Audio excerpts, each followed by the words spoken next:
जय श्री कृष्णा, जय विष्णु भगवान की। आज हम आपको सुनाएंगे गुरुवार व्रत कथा पूजा विधि। इस विधि से करेंगे तो भगवान विष्णु आपको धनवान बनाएंगे। गुरुवार व्रत पूजा कथा में कई ऐसी बातें बताई गई हैं जिन्हें मनुष्य को ध्यान पूर्वक अपनाना चाहिए।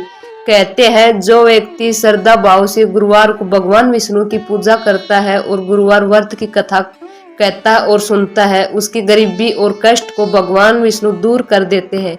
जीवन में सुख समृद्धि के लिए गुरुवार के दिन आप भी इस गुरुवार व्रत कथा को सुने और पढ़े। बृहस्पतिवार के दिन सूर्योदय से पहले ही उठे, नित्य कर्म से निवृत्त होकर पीले रंग के वस्त्र पहने। इसके बाद पूरे घर में गंगा जल छिड़के। उसके बाद पूजा घर में श्री हरि विष्णु की मूर्ति या चित्र स्थापित करे। फिर पीले रंग के गंध पुष्प और अक्षत चढ़ाए। उसके बाद चना गुड़ और मुनक्का चढ़ाकर विधि विधान से पूजन शुरू करें। इसके बाद व्रत की कथा सुने। कथा सुनने के बाद केले के पेड़ में जल चढ़ाए। प्राचीन समय की बात है, भारतवर्ष में एक राजा राज्य करता था। वह बड़ा प्रतापी और दानी था। वह नित्य गरीबों और ब्राह्मणों की सेवा सहायता करता था। प्रतिदिन मंदिर में भगवान दर्शन करने जाता था, लेकिन यह बात उनकी रानी को अच्छी नहीं लगती थी। वह न ही पूजन करती न दान करने में उसका मन लगता था। एक दिन राजा शिकार खेलने वन को गए हुए थे, तो रानी और दासी महल में अकेली थी। उसी समय बृहस्पति देव साधु वेश में राजा के महल में भिक्षा के लिए गए। भिक्षा मांगी तो रानी ने भिक्षा देने से मना कर दिया।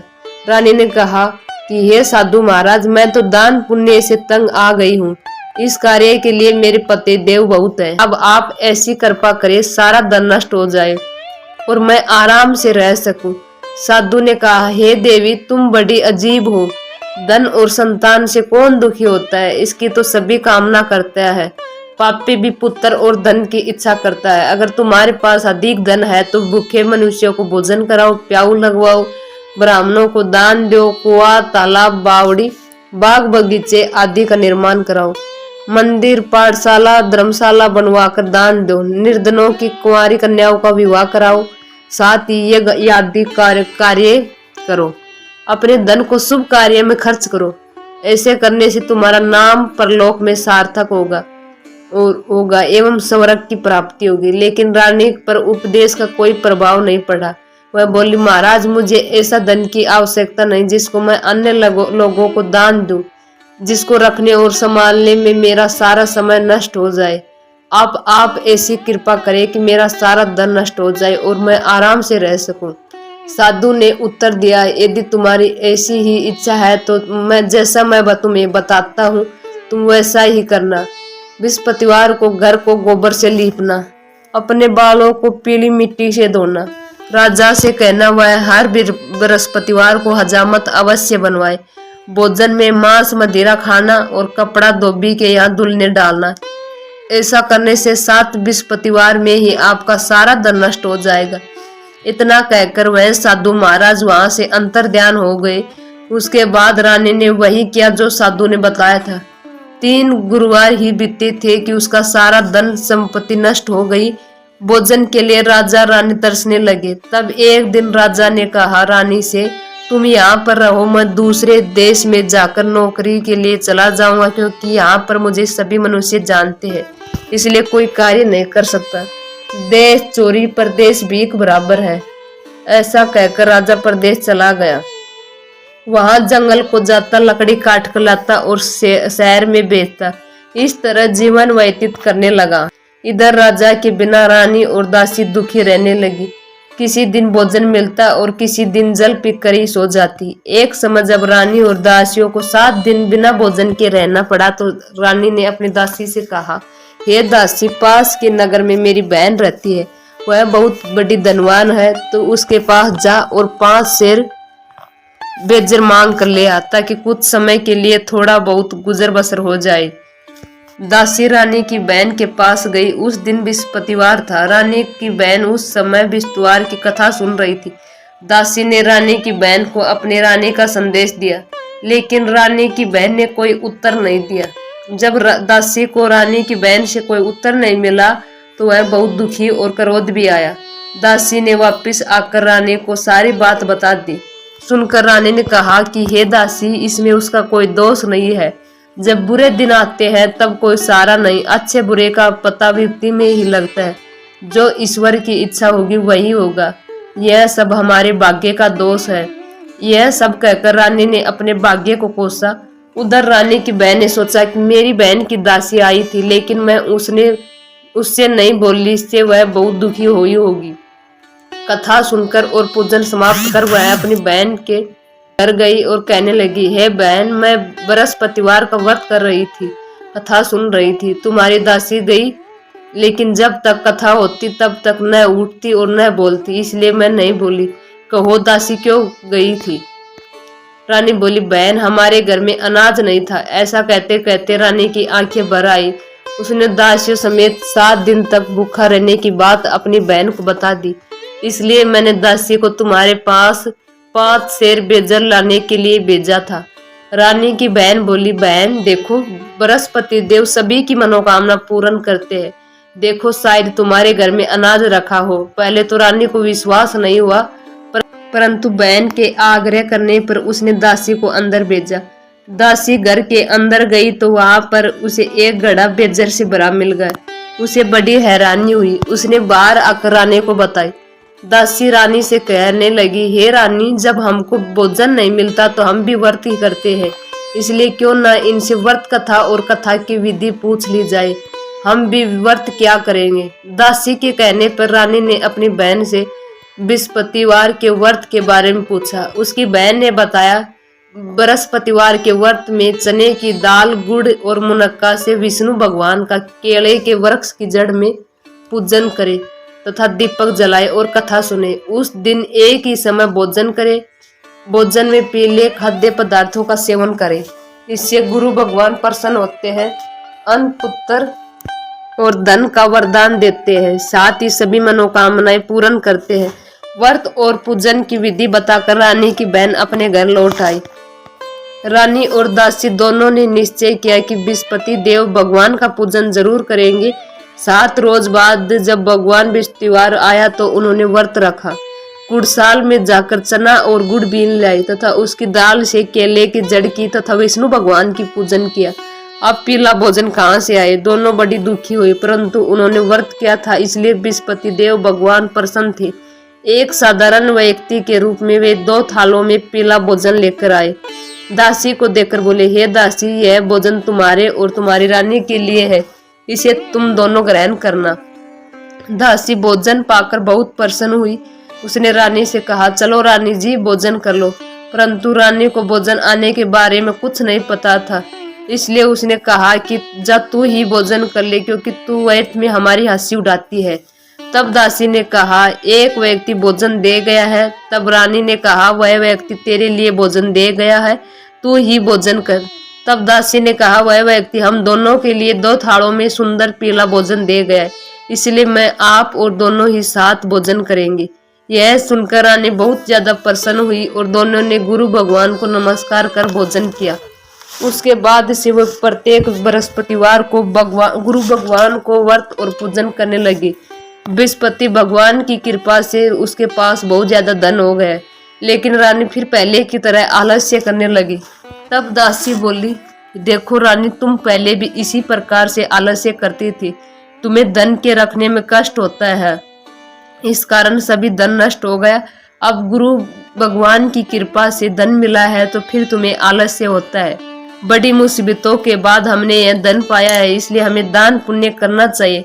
अब तुम भूखे मनुष्यों को भोजन कराओ, प्याऊ लगवाओ, ब्राह्मणों को दान दो, कुआं, तालाब, बावड़ी और बाग बगीचे आदि का निर्माण कराओ, मंदिर, पाठशाला और धर्मशाला बनवाकर दान दो, निर्धनों की कुंवारी कन्याओं का विवाह कराओ, साथ ही यज्ञ आदि कर्म करो, अपने धन को शुभ कार्य में खर्च करो और साथ ही यज्ञ आदि कर्म करो, अपने धन को शुभ कार्य में खर्च करो, जिससे तुम्हारे कुल का यश बढ़े और सौभाग्य प्राप्त हो, पितर प्रसन्न हो। दासी की बात मानकर रानी शुभ कर्म करने लगी। उसका यश फैलने लगा। एक दिन रानी और दासी आपस में विचार करने लगे कि न जाने राजा किस दशा में होंगे, उनकी कोई खोज खबर भी नहीं है। उन्होंने श्रद्धा पूर्वक बृहस्पति भगवान से प्रार्थना की, राजा जहाँ कहीं भी हो शीघ्र वापस आ जाए। उसी रात्रि को बृहस्पति देव ने राजा को स्वप्न में कहा कि हे राजा उठ, तेरी रानी तुझको याद करती है, अपने देश को लौट जा।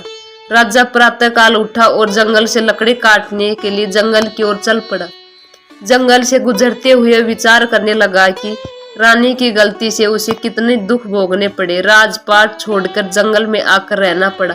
जंगल से लकड़ी काटकर शहर में बेचकर गुजारा करना पड़ा और अपनी दशा को याद करके व्याकुल होने लगा। उसी समय राजा के पास बृहस्पति देव साधु के वेश में आकर बोले, हे लकड़ारे, तुम इस सुनसान जंगल में किस चिंता में बैठे हो, मुझे बताओ। यह सुनकर राजा के नेत्रों में जल भर आया। साधु की वंदना कर राजा ने अपनी सारी कहानी सुना दी। महात्मा दयालु होते हैं। वे राजा से बोले, हे राजा, तुम्हारी पत्नी ने बृहस्पति देव के प्रति अपराध किया था, जिसके कारण तुम्हारी यह दशा हुई है। अब तुम चिंता मत करो, भगवान तुम्हें पहले से अधिक धन देंगे। देखो, तुम्हारी पत्नी ने बृहस्पतिवार का व्रत शुरू कर दिया है। अब तुम भी बृहस्पतिवार के व्रत में चने की दाल और गुड़ मुनक्का से भगवान विष्णु की पूजा, केले के वृक्ष की जड़ में पूजन करो और दीपक जलाकर कथा सुनो। उस दिन एक ही समय भोजन करना, लेकिन भोजन में पीले खाद्य पदार्थों का सेवन जरूर करना। भगवान तुम्हारी सभी मनोकामना पूर्ण करेंगे। साधु की बात सुनकर राजा बोले, हे प्रभु, लकड़ी बेचकर तो इतना पैसा भी नहीं बचता जिससे मैं भोजन के बाद कुछ बचा सकूं। मैंने रात्रि में अपनी रानी को व्याकुल देखा है। मेरे पास ऐसा कोई साधन नहीं जिससे उसका समाचार जान सकूं। फिर मैं कौन सी कहानी कहूँ, यह भी मुझको मालूम नहीं है। साधु ने कहा, हे लकड़ारे, तुम किसी बात की चिंता मत करो।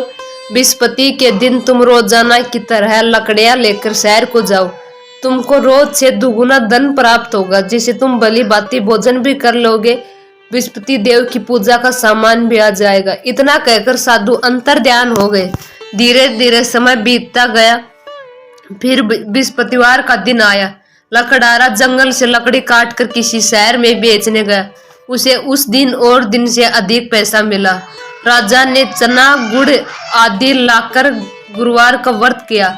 उस दिन से उसके सभी क्लेश दूर हुए। तो जब दोबारा गुरुवार का दिन आया तो बृहस्पतिवार का व्रत करना भूल गया। इसी कारण बृहस्पति भगवान नाराज हो गए।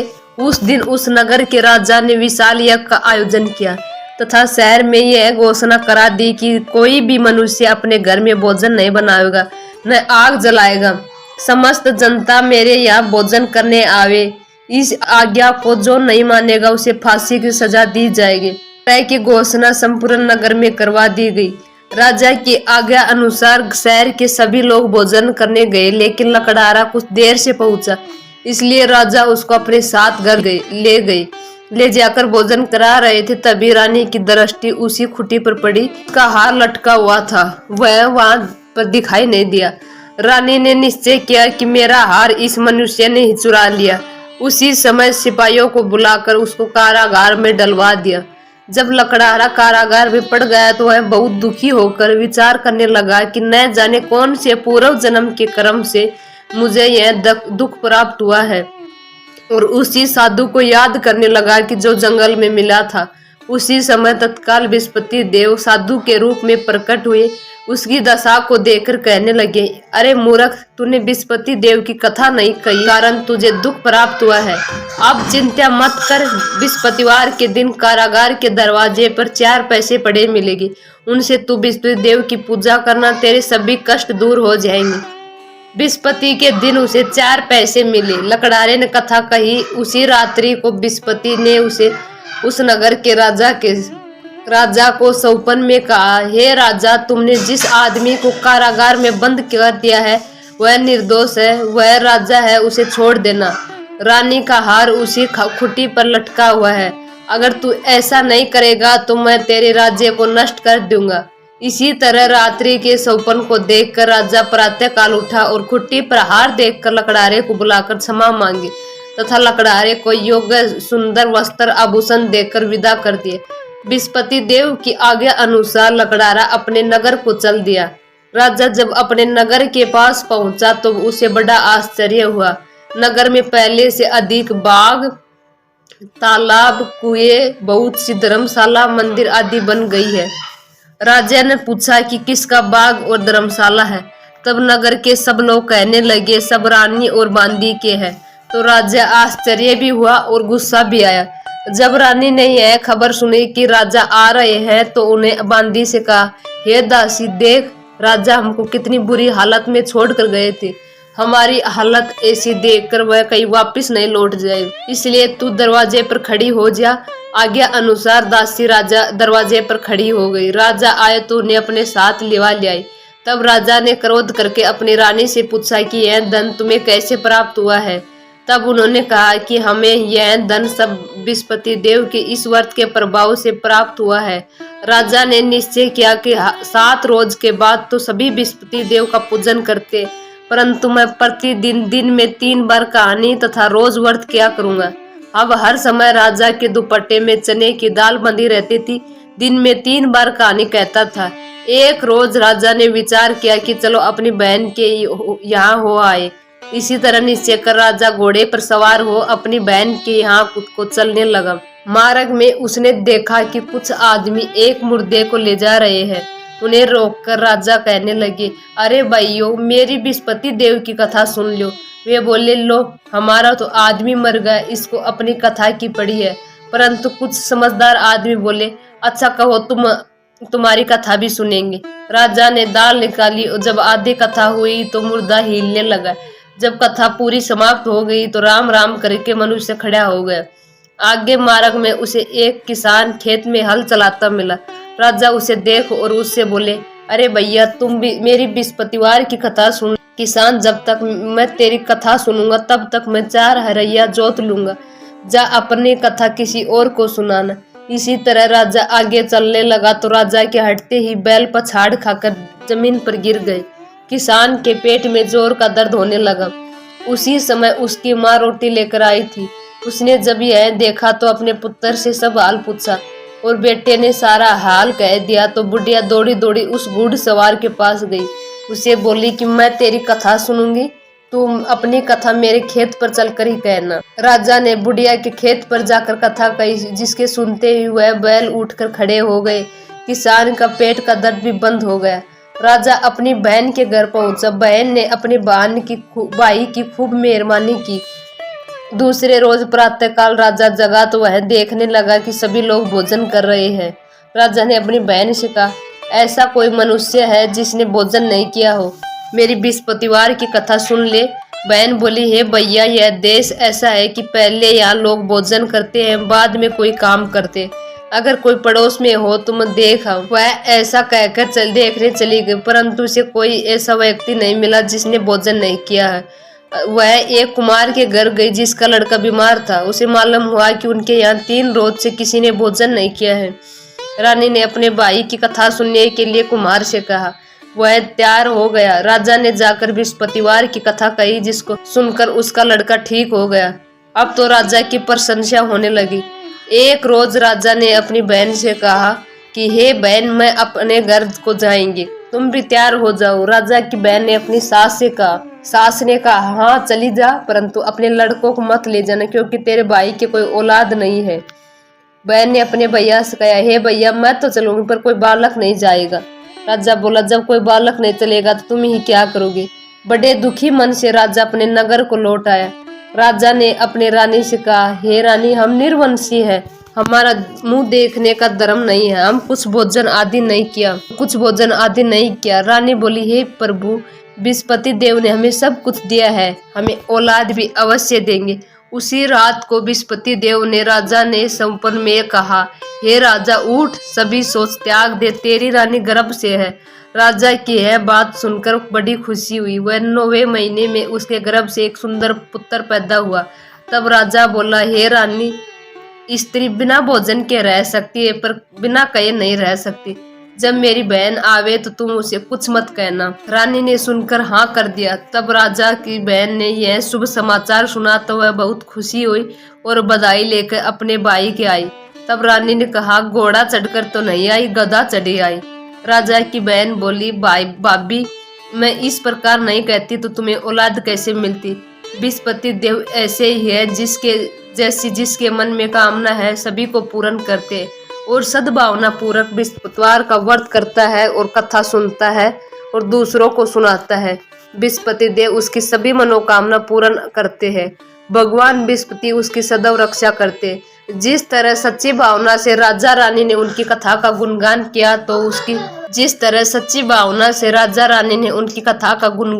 तो उनकी सभी इच्छा बृहस्पति देव जी ने पूर्ण की। इसी तरह संसार में जो मनुष्य सद्भावना से भगवान का पूजन व्रत सच्चे हृदय से करता है तो उनकी सभी मनोकामना पूर्ण करते हैं।